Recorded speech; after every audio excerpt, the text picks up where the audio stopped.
Aujourd'hui, on a trois grandes forces politiques alors qu'avant, il y en avait deux. PS, UMP, ce qui fait qu'aujourd'hui, c'est plus possible d'avoir une majorité absolue. Il y a donc un blocage. Je ne pense pas.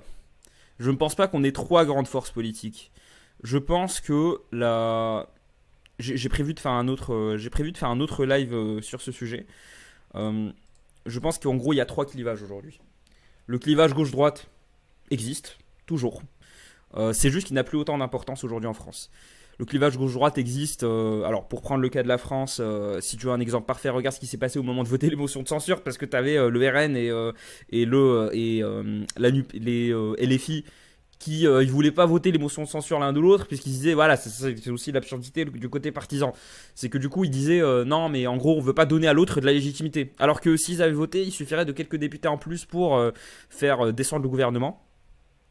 Euh, donc ça c'est le clivage gauche-droite donc qui existe toujours, qui a toujours énormément d'importance. Et oui, clairement aujourd'hui tu peux déterminer si quelqu'un est de gauche ou de droite. Ensuite tu as ce que j'appelle le clivage Twitter, c'est-à-dire les gens qui sont, pour donner un exemple, quelqu'un qui sera souverainiste ou patriote, même de gauche, sera considéré à droite. J'appelle ça le clivage Twitter, mais c'est le clivage du débat politique chez les, on va dire, 18-35 ans aujourd'hui dans les réseaux sociaux. Même si t'es quelqu'un, même si t'es de gauche, c'est ce qui va déterminer si tu es, ce qui va déterminer ta place dans ce clivage, vu que pour moi c'est genre clivé dans le sens radical de la chose, hein, dans le sens où c'est vraiment un camp face à l'autre. C'est ta vision du patriotisme et de l'identité. Si tu es patriote, même si t'es un trotskiste, marxiste-léniniste dans tout ce que tu penses, si tu considères qu'il faut être fier de son pays, et tu considères qu'il faut pas, enfin, tu as une vision classique de ce qu'est la nation. En gros, la nation, c'est le vivre ensemble, et c'est pas l'origine ethnique ou l'origine de je sais pas quoi. C'est voilà. Si tu as cette vision, la vision républicaine classique de ce qu'est une nation, tu vas être automatiquement classé à droite dans ce clivage-là. Tu es considéré comme un facho. Et on a plein d'exemples là-dessus. Ça, c'est le deuxième clivage. Je pense qu'il a aussi son importance. Le troisième clivage, c'est pour moi le vrai clivage dans la vraie politique politicienne aujourd'hui en France, qui est le clivage nationaliste, internationaliste. Nationaliste, c'est-à-dire bah, tu considères qu'il faut la nation avant tout, qu'il faut que la nation doit prévaloir par rapport à tout le reste. Donc clairement, on va dire les patriotes de gauche, les patriotes de droite, les nationalistes de droite. Face aux internationalistes, donc là, tu auras les gens qui sont favorables à l'Union Européenne, qui sont favorables au traité, donc qui vont plutôt être rangés du côté ukrainien. Voilà, les nationalistes et les patriotes, ils vont plutôt avoir tendance à se ranger du côté russe. Enfin, plutôt, ou à dire que qu'en fait, la France a tort d'envoyer des armes à l'Ukraine. En gros, on considère qu'il y a très peu de, même s'il y en a beaucoup sur les réseaux sociaux, les mecs qui, qu'on se le dise, hein, ils sucent la bite de Poutine, hein, j'ai pas d'autres mots, c'est ridicule. Hein, ils pensent qu'en gros, Poutine va sauver l'Occident de la décadence des États-Unis. Ce genre de discours, j'ai jamais adhéré. Enfin, c'est n'importe quoi. Poutine n'en a rien à foutre de l'Occident et là encore plus rien à foutre de la France, sachant que la France a perdu énormément de poids diplomatique du moment où elle s'est rangée du côté atlantiste. C'est faux. Mais ces mecs-là, on les voit surtout sur les réseaux sociaux, mais je pense dans la vraie vie, t'as plus de gars qui vont te dire oui, en gros, faut faire en sorte d'arrêter cette guerre plutôt que de se ranger du côté atlantiste et d'envoyer des armes à l'Ukraine. Ça, ce sera plutôt de ce que j'appelle le côté patriotique, le côté patriote nationaliste. Le côté internationaliste, il aura plus tendance à se ranger du côté de l'Ukraine. Parce que il aura moins tendance à critiquer les grandes organisations internationales et c'est pour parler un peu cru encore une fois, c'est en gros le clivage complotiste contre les gens qu'on n'accuse pas de complotisme. Si jamais on m'accuse de complotisme, moi je vais bien le prendre. Parce qu'un complotiste, c'est quelqu'un qui a raison 2 ans avant tout le monde. 9 fois sur 10. Non, parce qu'il y a des trucs genre qu'on appelle complotistes qui vraiment, là pour le coup, ça va très loin, c'est n'importe quoi. L'affaire Weinstein, on nous a traité de complotistes quand on en a parlé. L'affaire Epstein, on nous a traité de complotistes quand on en a parlé. Le film là qui est sorti, Sounds of Freedom, qui parle de la traite d'enfants, c'est juste un film qui parle d'un mec, un agent des États-Unis qui essaie de débusquer qui essaie de sauver un gamin du trafic d'enfants. On a appelé ça un truc complotiste. Allez bien vous faire foutre.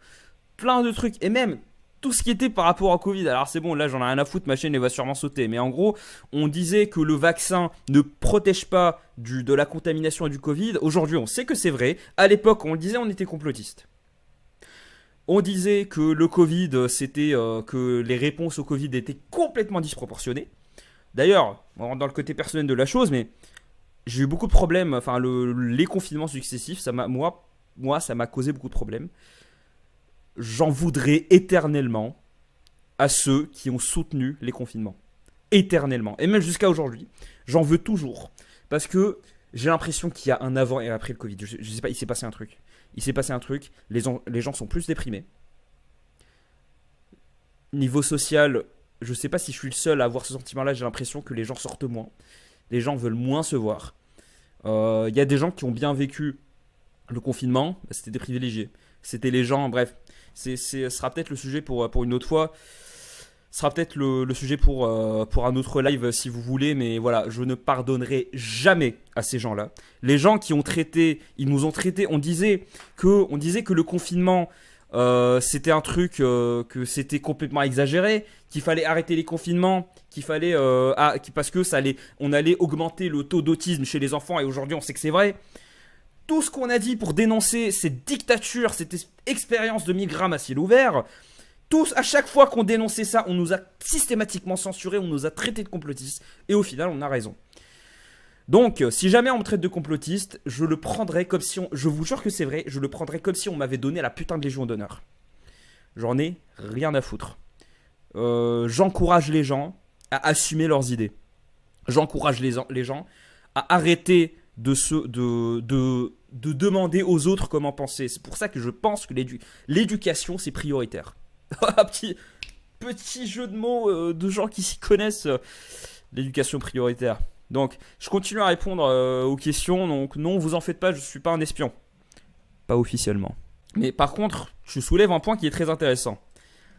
Avant, en France, on a eu une période où en gros, on était quasiment en train de faire la transition vers le bipartisme. On avait le Parti Socialiste et on avait donc l'UMP qui est devenu les Républicains. Ensuite, t'as Macron qui a débarqué. C'était un coup de maître, c'était une masterclass. Parce que Macron, il a fait passer la France, le mec c'était pas juste un ministre de l'économie, mais c'était quand même quelqu'un. On va dire dans les strates du gouvernement, voilà, c'était un homme d'État, c'était pas personne. Mais le mec, il a pris un maillet géant, il a fait ça sur le spectre politique français, sur la scène politique française.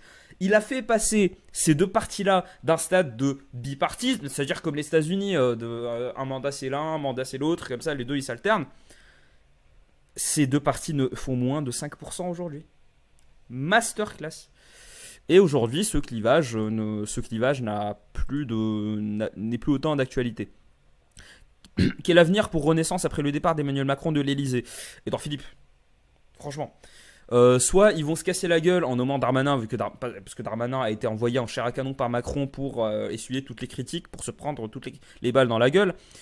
Soit ils font le bon choix, ils choisissent Édouard Philippe, et là je pense que Édouard Philippe va passer. Je vous le dis, 99% sûr que c'est Édouard Philippe qui va être le prochain candidat de Renaissance. Et qu'il va se... Je pense pas que Macron n'aime pas le fait qu'Édouard Philippe soit plus populaire que lui, hein, c'est clair.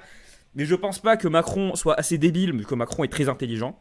Je pense pas que Macron soit suffisamment débile pour commettre le suicide de son propre parti. Parce que s'il ne nomme pas... Je pense sérieusement que s'il ne nomme pas Édouard Philippe à sa succession, Renaissance est mort de chez mort.